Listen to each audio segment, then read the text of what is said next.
Vote দিতে যাওয়ার আগে নিজের পরিবারের শিশুর মুখটা একবার দেখে ওর ভবিষ্যতের কথা ভেবে ভোট দেবেন তো? ভোট দিতে যাওয়ার আগে 19 কোটি ভারতবাসীর কথা একবার ভাববেন তো, যারা প্রতিদিন এখনো অভুক্ত ঘুমোয়?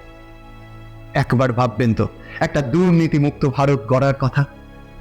প্রিয় দর্শক, এই প্রশ্নের উত্তরে লুকিয়ে আছে আগামী ভারতকে আপনি কেমন গড়তে চাইছেন তার রূপরেখা। এই ভোট পার্বণ শুধু বিশ্বের সর্ববৃহৎ গণতন্ত্র উদযাপন নয়, এটা হলো বিশ্বের সর্ববৃহৎ গণতন্ত্রকে উৎকর্ষ সমৃদ্ধ করার অঙ্গীকার।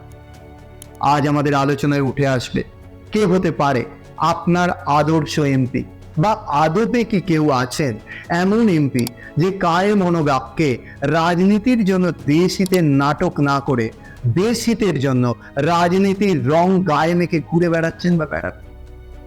আপনি যদি কোনো রাজনৈতিক দলের সমর্থক না হন, আপনি যদি আমার মতো একজন সাধারণ ভোটার হন যে নিউজ চ্যানেলের চিৎকার, লেকচার আর চ্যানেলগুলোয় আগুনের গ্রাফিক্স দেখতে দেখতে একদম ক্লান্ত হয়ে গেছেন, বুঝে উঠতে পারছেন না ভোট কাকে দেবেন, তবে আপনাকে নিবেদন করব এই ভিডিওটি সম্পূর্ণ দেখুন। Annual status of education report ASER 2023, এটা 14 থেকে 18 বছরের গ্রামীণ স্টুডেন্টদের উপরে 26টা রাজ্যে সার্ভে করা হয়। আর এই সার্ভের রিপোর্টে যা বলা হচ্ছে তাতে সাধারণ মানুষের মাথা ঘুরে যাবার কথা। 2-3টা গুরুত্বপূর্ণ বিষয় আমি এখানে হাইলাইট করতে চাই। এই 14 থেকে 18 বছরের ছাত্রছাত্রীদের 25% নিজের মাতৃভাষায় ক্লাস 2 এর একটা টেক্সট বুক নির্ভুলভাবে পড়তে পারছে। অর্ধেকের বেশি ছেলে মেয়ে 3 অঙ্কের সংখ্যাকে 1 অঙ্কের সংখ্যা দিয়ে ভাগ করতে পারছে না। তবে সার্ভেতে কিন্তু বলা হচ্ছে 90% স্টুডেন্টের বাড়িতে স্মার্টফোন আছে আর তারা খুব ভালো স্মার্টফোন ব্যবহার করতে পারে। এবার বলি, ভারতে 18 বছরের নিচের জনসংখ্যা হলো 31%, আর শুধু 14 থেকে 18 বছরের মধ্যে জনসংখ্যা হলো 14 কোটি। একবার ভাবুন, এরা কিভাবে নিজের ব্যবসা করবে, কি করে একটা কোম্পানিতে চাকরি করবে? এরকম একদম ভাববেন না বন্ধু যে দেশের 7 কোটি স্টুডেন্ট একদম বুদ্ধ। আমি বলছি আপনাকে কেন পারছেন। টাইমস অফ ইন্ডিয়ার একটা রিপোর্টে বলা হচ্ছে ভারতের 1,20,000 স্কুলে মাত্র 1টি করে টিচার আছে। টিচাররা নিজেরাই ঠিকভাবে রিডিং পড়তে পারছেন না, কোনো রকমের সরকারি চাকরিটা পেয়ে গেছে। এই দেখুন রিপোর্টে।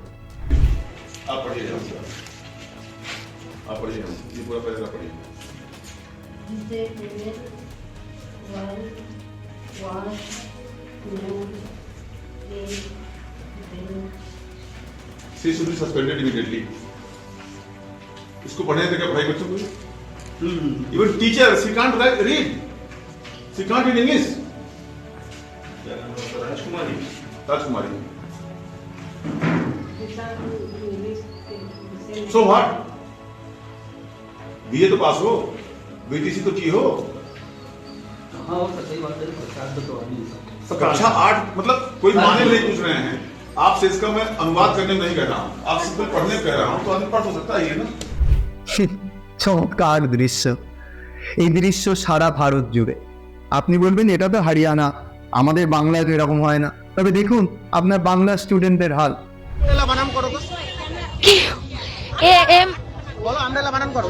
এটা কি আপনারা কি এটা নিতে এসেছেন? কি অবস্থা, এটা কি রে? AMRLA। Oh my God! Wow! AMRELA umbrella. আপনি বলছেন এটা একটা বিক্ষিপ্ত কেস, তাই তো? এই দেখুন আরেকটা দেখাচ্ছে। হায়ার সেকেন্ডারি কি বানানটা বলতে পারবে ইংরেজিতে? মানছি না, মানবো না। হায়ার সেকেন্ডারি বানানটা ইংরেজিতে? মানছি না, মানবো না। হায়ার সেকেন্ডারি বানানটা বলতে পারবে না? কি করে? মানছি না, মানবো না। হায়ার সেকেন্ডারি বানানটা? মানছি না, মানবো না। এইভাবে চলতে পারে না। প্লিজ প্রশ্ন করুন। আপনি বলবেন আমার পরিবারের পরিজনের সবাই বড় বড় স্কুলে পড়ে, এটা আমার সমস্যা নয়। যাদের সমস্যা তারা প্রশ্ন করুন।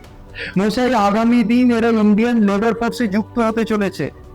একটা কাজের লোক পাবেন না যে আপনার প্রবলেমকে অ্যাড্রেস করতে পারবেন, না ভালো ডাক্তার পাবেন না ইঞ্জিনিয়ার পাবেন। আরে ডাক্তার ইঞ্জিনিয়ার তো ছাড়ুন, বাথরুমের কোমোড রিপেয়ার করার জন্য একটা প্লাম্বার বা গরমে হাঁসফাঁস অবস্থায় থাকলে একটা এসি রিপেয়ার করার জন্য মেকানিক পাবেন। ভোট চাইতে আসা সেই জনপ্রতিনিধিকে আমাদের একটা প্রশ্ন করতে হবে, জিজ্ঞাসা করতে হবে ওনাকে, বলুন আপনার স্ট্র্যাটেজি কি, এই লোকসভায় কিভাবে শিক্ষার মান উন্নয়ন করবেন, কিভাবে স্কুলগুলোতে শিক্ষার উন্নতি হবে, কি কি ব্যবস্থা নেবেন আপনি, আপনার নির্বাচনী ইস্তাহারে শিক্ষার মান উন্নয়নের জন্য কি প্রতিশ্রুতি আছে দেখান সেটা। এই প্রশ্নগুলো করার দরকার আছে বন্ধু, প্রশ্নগুলো করুন। চলুন আপনাকে আরেকটা বিষয় নিয়ে কথা বলি। বৈষয়িক ক্ষুধা সূচক বা গ্লোবাল হাঙ্গার ইন্ডেক্স 2023-এর রিপোর্টে বলা হচ্ছে ভারতের 19 কোটি লোক অভুক্ত ঘুমোয় প্রতিদিন। ভারতের থেকে তার প্রতিবেশী দেশ শ্রীলঙ্কা, নেপাল, ভুটান, বাংলাদেশ, আফগানিস্তান, পাকিস্তান সবাই অনেক অনেক ভালো পারফর্ম করেছে।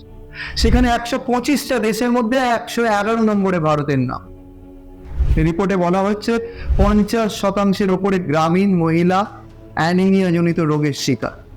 শিশুদের ওজন হ্রাস, অপুষ্টি, শিশুর অকাল মৃত্যুজনিত ভয়ঙ্কর সমস্যার সাথে মোকাবিলা করবার জন্য নির্বাচনী প্রার্থীকে একটা প্রস্তুতি নিতে হবে। কি আছে ওদের প্রস্তুতি, কি আছে ওনাদের স্ট্র্যাটেজি, প্রশ্ন করুন। চলুন আপনাকে আরেকটা চর্চিত বিষয় দেখাই।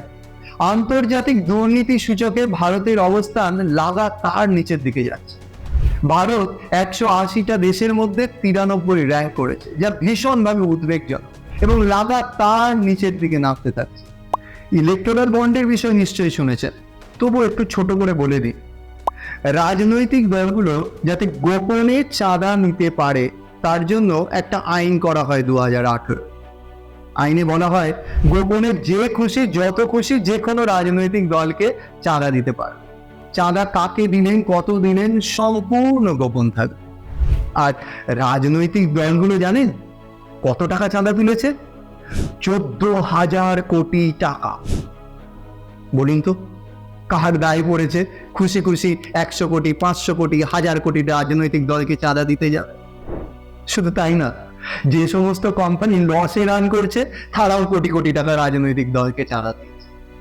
আরে কোনো কোনো কোম্পানি তো সারা বছরের লাভের থেকে কয়েক গুণ বেশি রাজনৈতিক দলকে চাঁদা দিয়েছে। কেন, কিসের স্বার্থে? সুপ্রিম কোর্ট এই আইনকে অসাংবিধানিক বলে ঘোষণা করেছে। আর বলা হয়েছে এই আইন জনস্বার্থ বিরোধী, তাই এই আইনকে প্রত্যাহার করার নির্দেশ দেওয়া হয়েছে। বন্ধু, এই 14,000 কোটি টাকা রাজনেতারা খাবার জন্য লক্ষ লক্ষ কোটি টাকার খেসারত আমাদেরকে দিতে হচ্ছে।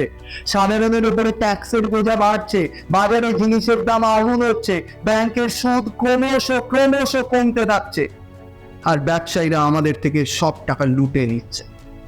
37টা ওষুধের কোম্পানি, তার মধ্যে করোনার ভ্যাকসিন তৈরির কোম্পানি সিরাম ইনস্টিটিউট থেকে সিপলা, টরেন্টো, অরবিন্দো ফার্মাসি, তাবর ওষুধের কোম্পানি, যারা 1,000 কোটি টাকার চাঁদা দিয়েছে। এদের সবার নাম ইলেকশন কমিশনের সাইটে একদম জলজল করছে।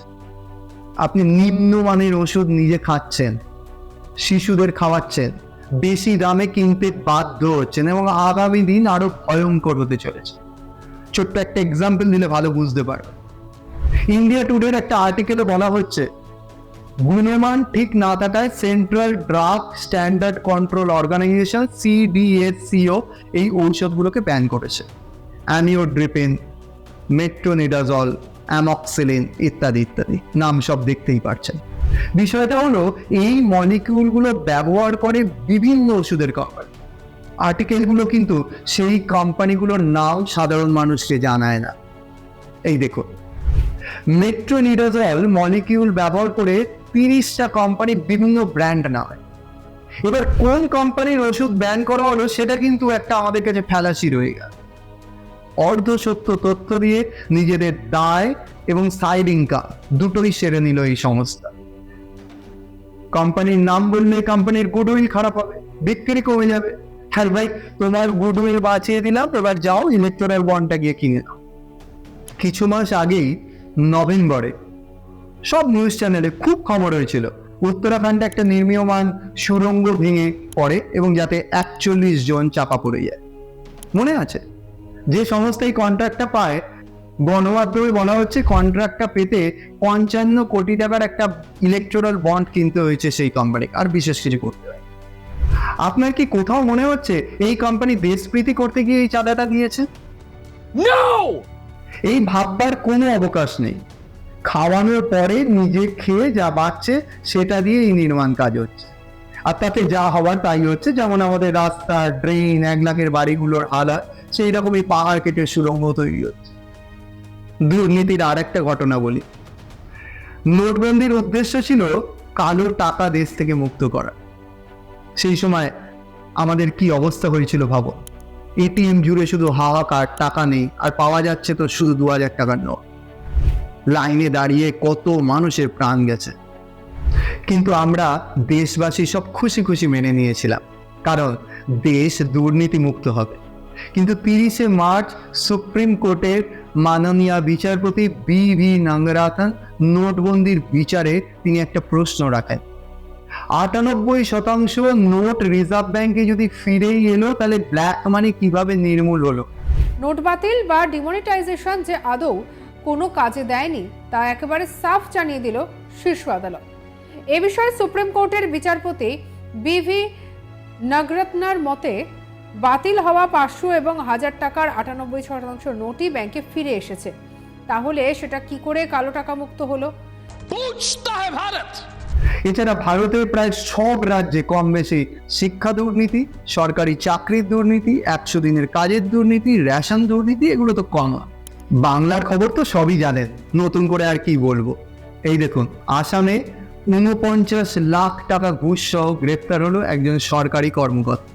The Assam government official ACS KK Sharma, who is the joint secretary to government of Assam, was caught red-handed while accepting rupees 90,000 for a renewal of security firm license. And further, when there were searches conducted at his residential premise, it led to recovery of unaccounted cash of over rupees 49,24,700 rupees.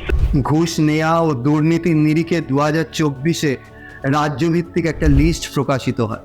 সেখানে রাজস্থান 78% নম্বর পেয়ে একদম চূড়ায়, তারপরে বিহার, উত্তরপ্রদেশ যথাক্রমে 75 ও 74% নম্বর। পশ্চিমবাংলার নাম্বারও দেখে নিন। National crime records bureau NCRB December 2023-এর রিপোর্টে বলছে 4,45,256টা নারী নির্যাতনের কেস রেকর্ড হয়েছে 2022-এ, যা 2021-এর থেকে 4% বেশি। রিপোর্টে আরও বলা হচ্ছে 2016 থেকে 2021-এর মধ্যে 26% মহিলার ওপরে নির্যাতন বেড়েছে। তাই একবার জিজ্ঞাসা করুন ওই MP প্রত্যাশীকে, দুর্নীতি ও নারী নিগ্রহ থেকে দেশবাসীকে পরিত্রাণ দেওয়ার জন্যে, ওনাদের লোকসভাকে দুর্নীতি মুক্ত করবার জন্য ওনাদের কি পরিকল্পনা আছে। বন্ধু, লোকসভা নির্বাচনে দেশকে কে চালাবে আগামী 5 বছর তার নির্বাচন করা হয়। তাই আপনার জনপ্রতিনিধিকে প্রশ্ন করুন, পরখ করুন, তারপরে ভোটটা দিন। আমাদের এই ভোট পর্ব চলতে থাকবে। যদি আমাদের এই বিষয়ে আপনাদের ভালো লাগে, আমাদের ভিডিও ভালো লাগে, তবে অনুগ্রহ করে কমেন্ট করবেন, শেয়ার করবেন এবং লাইক করবেন। সবাই খুব ভালো থাকবেন। নমস্কার।